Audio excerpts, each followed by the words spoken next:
apa? Saat ini kami sedang berada di Lebak Bulus, Jakarta. Nah, kira-kira teman-teman tahu nggak kenapa kami berdua bisa ada di sini? Nah, iya teman-teman, sekarang di sini sedang berlangsung acara serial diskusi ngoceh, ngobrol ceria tapi ada hikmah. Iya, acara ini juga bertemakan Indonesia Galau, galakkan literasi antar umat. Nah, kira-kira bagaimana keseruannya? Mari kita intip keseruan acaranya. Check it out.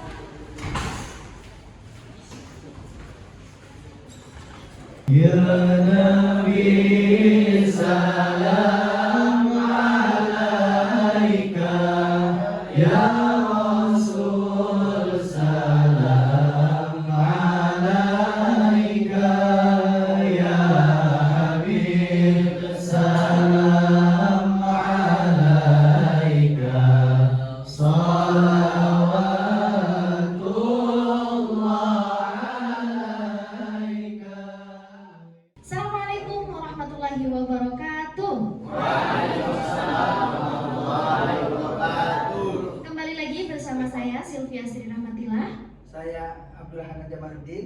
Kami di sini sebagai moderator yang insya Allah dalam beberapa menit ke depan kita akan memandu acara serial diskusi ngoceh. Masya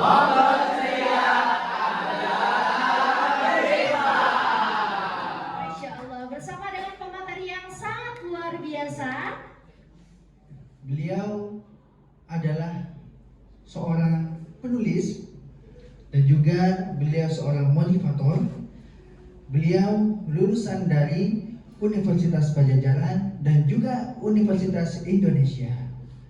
Banyak buku yang sudah beliau keluarkan, sudah banyak artikel yang juga beliau tulis. Buku beliau yang sangat luar biasa yaitu Communication Question dalam pendekatan emosional dan spiritual. Masya Allah. Siapa lagi kalau bukan Ibu Dr. Elis Lestari Pambayun MSG. Kita beri tepuk tangan yang meriah.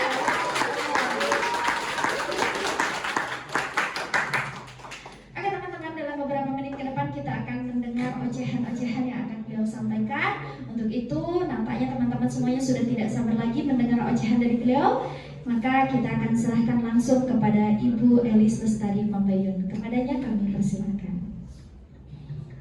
Ya, baik, Assalamualaikum warahmatullahi wabarakatuh.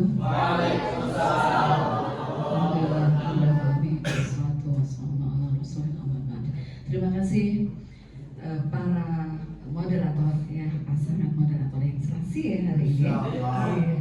Kita ketemu lagi di acara serial diskusi ngoceh. Ngobrol ceria ada. Oke, hari ini kita mau mengangkat tema tentang Indonesia Galau ya. Indonesia Galau artinya adalah galakan literasi antar umat. Oke, kenapa kita angkat ya tema yang satu ini? Karena apa? Ini penting sekali ya.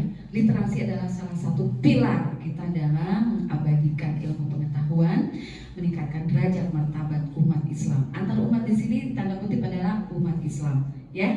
Oke, karena apa? Jujur saja, sedang ada kemerosotan di dalam literasi di umat Islam ini ya. Kemunduran sejak para mufasir dan penulis-penulis yang luar biasa ya, masterpiece ya. Mereka penulis-penulis Islam yang menjadi acuan dan role model bagi para pendakwah dan juga umat Islam yang ternyata tidak muncul lagi di abad sekarang, di abad milenial ya. Saya harapkan di abad milenial ini lebih banyak lagi para penulis-penulis dari umat Islam, dari para pendakwah, penggerak ya keumatan ya, kemudian juga dari akademisi, peneliti, dari para pemuda, bahkan dari kaum awam yang memang mau menulis tentang agamanya, tentang umatnya, tentang ketuhanannya ya, menuliskan dari apa yang dicita-citakan Nabi Sallallahu Alaihi Wasallam. Hanya karena dia menulis ya, Islam bisa terus berjalan, terus abadi, terus tegak ya. Oke ya. Sejak meninggalnya beberapa bulan yang lalu Yusuf Qaradawi ya, seorang literat ya, seorang penulis maestro yang luar biasa ya, kita sangat kehilangan ya di dunia ini ya. Ada beberapa banyak sebetulnya penulis di dunia ini ya, hanya yang memang kita kenal beliau. Kemudian kalau saya kenal di dalam bidang saya komunikasi ada Hamid Maulana ya. Kalau di Indonesia ada Nurholis Majid, ada ya Allahyarham Azumati Azra yang baru berapa minggu lalu meninggal juga ya. Kemudian ada Komarudin Hidayat, Nurholis Majid, Ainun Cak Nur ya, Gus Dur juga ada merupakan seorang penulis yang baik ya dalam pemikirannya, dalam memakan gagasan-gagasannya tentang keumatan, terutama pluralisme dan toleransi. Terus kemudian juga ada Jalaluddin Rahmat ya, dan banyak lagi sebetulnya, tapi yang tercatat gitu secara mondial atau secara dunia ini masih jarangnya, masih berkutat di jurnal dan buku-buku yang istilahnya lokal dan juga negaranya masing-masing gitu ya. Nah kalau bisa kita menelurkan seorang penulis ya dari pendakwah ya, dari kalangan umat Islam yang memang bisa bersifat universal, yang bisa tulisannya diterima oleh seluruh umat ya, yang tidak membedakan, yang tidak, tapi bisa merangkul semua agama, merangkul semua kepentingan, merangkul semua golongan ya gitu. Oke? Nah begitu ya. Jadi itu saja ya, itu yang ingin saya berikan sedikit, tapi mudah-mudahan ada hikmah. Oke, kembalikan ke moderator. Baik, kita sudah mendengar sedikit penjelasan dari beliau. Mudah-mudahan apa yang beliau sampaikan menjadi sesuatu yang bermanfaat buat kita semua. Selanjutnya saya ingin memberikan waktu kepada teman-teman semua. Mungkin di antara teman-teman semua ada yang mau bertanya dari yang akhwat ataupun ikhwan. Oke, boleh. Dengan siapa dan dari mana silahkan disebutkan namanya. Oke, izin bertanya kepada Dr. Elis. Perkenalkan, nama saya Muhammad Andi Saputra, domisili di Jakarta Timur. Izin bertanya, kebanyakan para pendakwah, kemudian motivator, bahkan para figur-figur public speaker, kenapa mereka hanya fokus pada angle sebagai pembicara, tidak mengambil angle juga sebagai penulis? Karena mungkin dengan karya tulisnya dapat bermanfaat bagi yang membutuhkan. Kira-kira penjelasannya bagaimana? Terima kasih.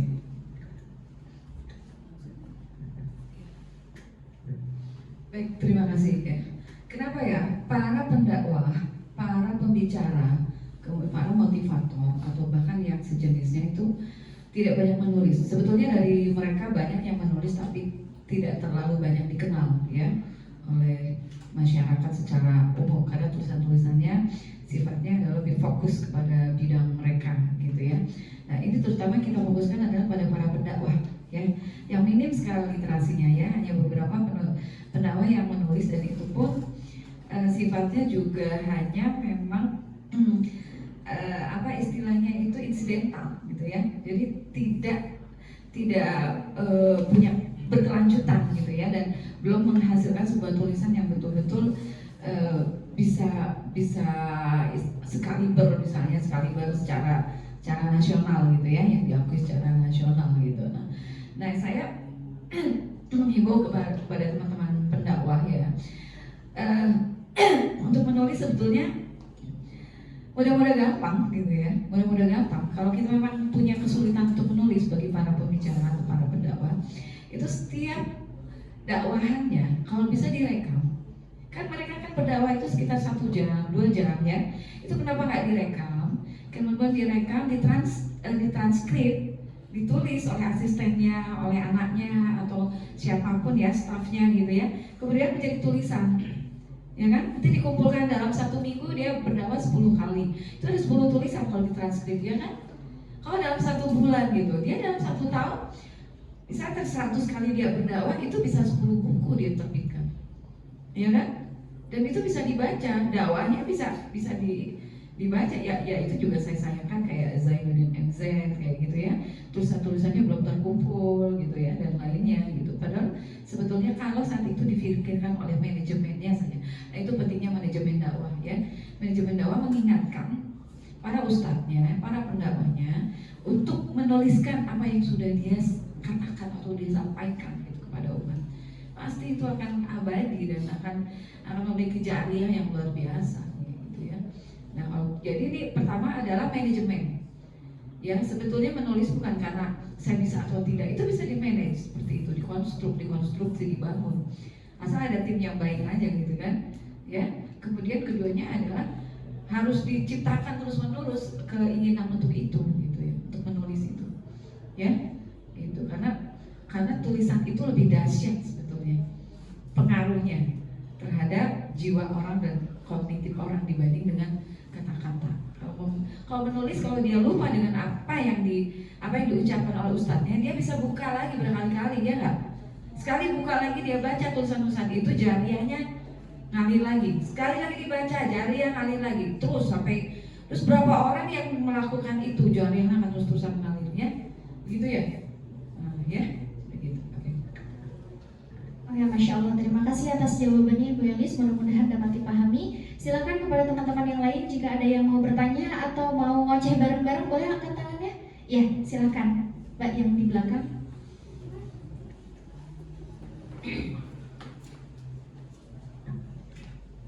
Baik, Dr. Elis, terima kasih atas kesempatannya. Saya Asia Zakia, domisili Tangerang. Saya mau bertanya, apakah untuk menjadi insan literasi itu bakat atau memang harus dilatih?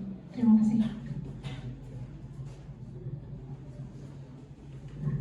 Ya, terima kasih Saudara Aska, Saudari Aska yang sudah bertanya, apakah menjadi seorang penulis ya atau menjadi literatur itu adalah bakat atau memang harus dilatih ya? Kita tanya kepada seorang penulis ya, apakah mereka menjadi penulis itu sejak mulai usia berapa ya? Atau ada nggak keinginannya waktu kecil dia menuliskan di diarinya atau ya di tulisan kepada temannya, biasanya suka ada permintaan untuk membuat biodata pada teman-teman saat bentukan biodata. Apakah di situ ada tertera tulisan cita-cita menjadi penulis? Pastikan jarang ya. Jadi menjadi penulis itu banyak yang bukan cita-cita orang gitu ya, tapi itu adalah by flow ya. Jadi menulis itu adalah bergerak terus sesuai dengan kondisi lingkungan, kondisi dengan pengetahuan dia dan pengalaman dia, biasanya begitu. Apakah saya ya menulis buku gitu? Apakah cita-cita saya menjadi penulis? Tidak. Cita-cita saya adalah sebagai ahli hukum gitu ya. Nah, menulis itu ya, apakah itu bakat gitu ya? Itu pertama bisa bakat ya. Dari kecil ya sudah mencoret-coret menulis tuh apa ya, puisi, diari, menuliskan kata-kata dia mulai jatuh cinta dengan orang ya dan sebagainya, rasa marah pada keluarganya, pada temannya, itu bisa mulai dari situ. Keduanya bisa karena gen karena mungkin orang tuanya memang penulis gitu ya, bisa. Ketiganya adalah itu hereditas, tapi bisa by environment atau bisa melalui lingkungan ya. Menurut teori behaviorisme bahwa semua pembelajaran manusia itu biasanya adalah ditentukan oleh karena kebiasaan belajar dan bagaimana lingkungan memberikan satu pengalaman ya, untuk memberikan pelajaran kepada dia untuk menjadi apa, gitu kan? Ya, kalau kebetulan lingkungannya itu adalah orang-orang yang memang menulis gitu ya, nah akhirnya bisa jadi dia menjadi penulis. Kalau Einstein itu ya, jadi kecerdasan itu cuma 1%, 99% itu adalah latihan, kerja keras. Ya, Einstein mengatakan begitu. Saya ini tidak cerdas, tapi saya ditentukan oleh lingkungan saya. Saya itu karena banyak belajar dan saya tekun belajar, gitu ya. Jadi untuk menulis itu adalah belajar, banyak membaca, bergaul dengan orang-orang yang tanda kutip pintar, artinya banyak memberikan pengetahuan atau knowledge kepada kita, bukan hanya gibah, tajasus, ya, hate speech, penyebar kebencian saja, yang itu justru toksik buat otak kita, gitu ya. Nah, kalau ingin jadi penulis adalah kita harus memperkaya banyak dengan literatur, banyak dengan masukan-masukan dari teman-teman kita, dari guru-guru kita tentang pengetahuan-pengetahuan yang penting buat kita. Gitu. Ya, dan jangan lupa apapun yang orang katakan dicatat, dituliskan di dalam buku kita. Konsep-konsepnya, sekata, 2 kata, 3 kata, ini lama-lama kita kembangkan menjadi sebuah tulisan. Dan itu pengalaman saya secara pribadi begitu. Ya, jadi apa yang dikatakan orang saya tulis. Akhirnya saya kembangkan jadi tulisan saya sendiri, padahal saya dari mereka gitu, inspirasinya kayak gitu ya. Oke, jadi semuanya adalah by construct, jadi semua itu bisa dibangun saat kita mau menjaga wajah. Udah, kalau kita serius gitu ya, saya pengen jadi penulis, jadi gitu. Ya, kayak gitu ya. Dan saya juga masih proses belajar sampai sekarang, detik ini saya masih tetap belajar, masih tetap menghimpun knowledge ya, menghimpun pengalaman untuk mendapatkan tulisan-tulisan yang memang lebih bermanfaat lagi dan lebih bisa menyentuh pada kepentingan banyak orang gitu ya. Baik ya. Mungkin ada satu penanya lagi. Oke, boleh silakan.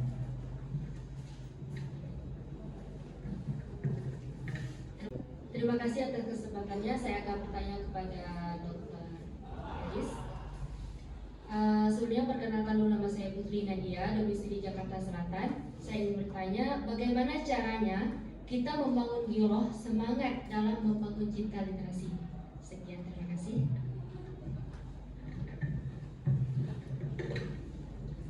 Baik, terima kasih kepada saudara Putri yang telah memberikan pertanyaan yang luar biasa, dan ini penting ya, esensial bagi umat Islam ya, bagaimana kita membangun kecintaan kita kepada menulis, giroh kita ya. Karena apa? Menulis, kalau kita ingin bangkit cinta, kita bangkitkan dulu rasa cinta kita kepada Allah Subhanahu wa taala. Ya, sebagaimana karena apa? Penulis ini ya, penulis ini adalah sudah Allah panggil sebetulnya di dalam surat Al-Qalam ayat 1 sampai 3.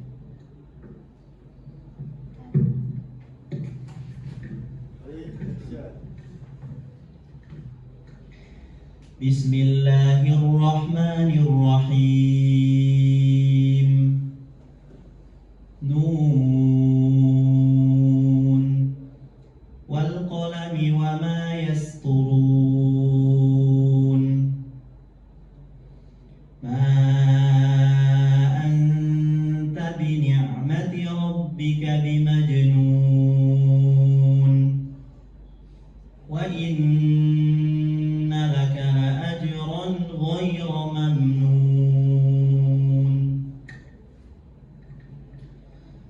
Dengan nama Allah yang Maha Pengasih lagi Maha Penyayang. Nun, demi pena dan apa yang mereka tuliskan.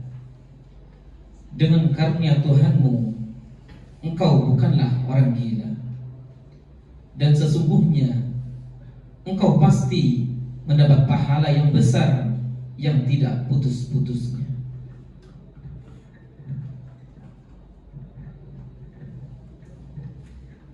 Ya, jadi di dalam menulis ya, sudah dituliskan oleh Allah bahwa kita akan mendapatkan pahala yang tidak putus-putusnya.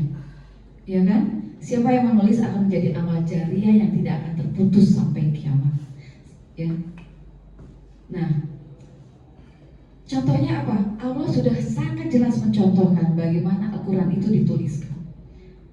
Ya, mulai diturunkan, kemudian dituliskan menjadi mushaf, dan kemudian dibaca sampai sekarang. Apakah kita belajar Al-Quran ini dari ucapan? Tidak kan? Semuanya dari tulisan yang ada di dalam Al-Quran. Kita belajar makna-maknanya, belajar artinya, belajar pemahamannya, belajar hikmahnya dari mana? Dari para mufasirnya, ya, dari para ahli-ahli kitabnya, dari para orang-orang yang kemudian menuliskannya lagi, ya, secara terus-menerus tentang kandungan hikmah ya Al-Quran kepada kita, sehingga kita banyak sekali belajar dari Al-Quran untuk menjadi umat yang kuat, umat yang adil, umat yang berperi kemanusiaan, umat yang beradab, ya, umat yang selalu mencintai musyawarah, ya.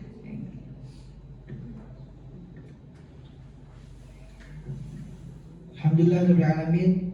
Kita sudah mendengar jawaban-jawaban yang luar biasa yang menginspirasi dari guru kita, dari dosen kita. Mudah-mudahan apa yang beliau sampaikan, apa yang beliau berikan kepada kita menjadi hal yang luar biasa buat kita semua.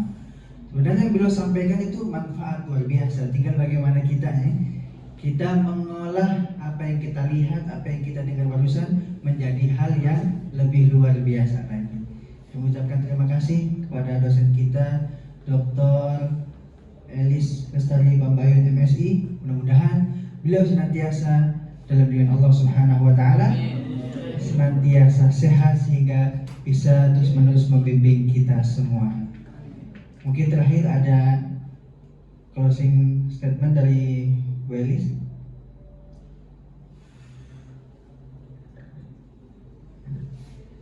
Ya, closing saya adalah bahwa kita sebagai umat Islam, ya, pada dasarnya kita adalah pendakwah, ya.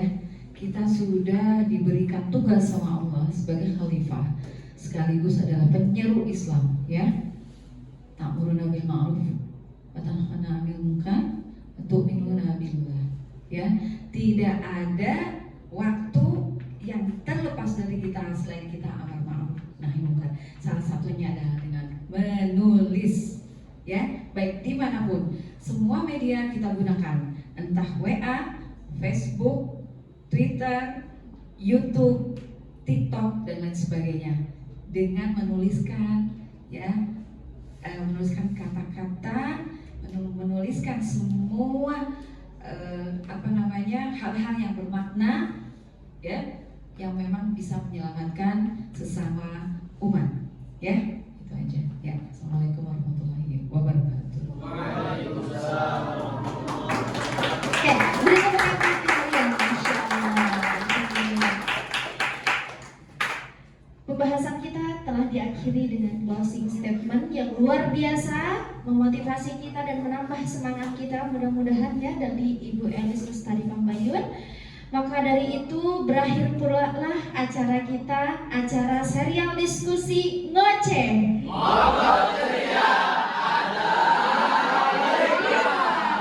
Masya Allah, insya Allah kita berjumpa kembali dalam serial diskusi ngoceh di serial-serial berikutnya dengan tema-tema yang sangat menarik dan luar biasa. Maka dari itu kami berdua pamit undur diri. Saya Sylvia Sri Rahmatillah. Saya Abdul Hana Jamaluddin.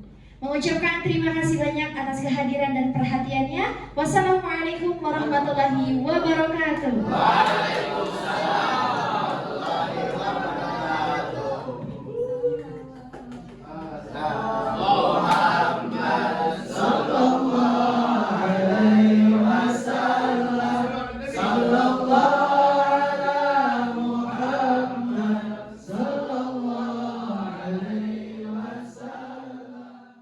Nah, itu tadi keseruan serial diskusi ngoceh bersama saya Nawawi. Saya Salwa, pamit undur diri. Wassalamualaikum warahmatullahi wabarakatuh.